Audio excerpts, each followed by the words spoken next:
Lembah Anai merupakan satu di antara destinasi wisata di Sumatera Barat. Yang menarik di situ adalah pemandangan air terjun dan sungai yang membelah jalan nasional yang menghubungkan padang bukit tinggi. Banyak orang yang melintasi jalan tersebut mampir dan istirahat sejenak menikmati keindahan Lembah Anai sambil minum kopi atau sarapan di kafe sekaligus restoran Sakapa.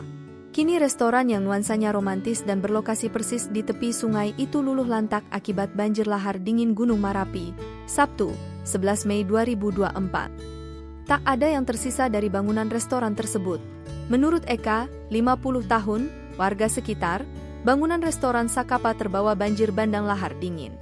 Banjirnya sangat cepat dan tiba-tiba, jadi tidak ada yang melihat pasti bagaimana bangunan kafe itu hilang, ujarnya. Kendati bangunan kafe Sakapa hilang, beberapa meter dari sana ada bangunan masjid yang masih kokoh, namun tidak terusik oleh banjir bandang. Saat di lokasi kejadian beberapa warga terdengar bergurau, bahwa kafe Sakapa sudah berlayar sesuai namanya. Banjir lahar dingin melanda 2 kabupaten, yakni Agam dan Tanah Datar. Tercatat 38 orang meninggal dan puluhan lain masih dinyatakan hilang. Kemungkinan korban tewas bertambah seiring pencarian yang dilakukan tim SAR dan aparat yang bertugas. Download Tribun X sekarang, menghadirkan lokal menjadi Indonesia.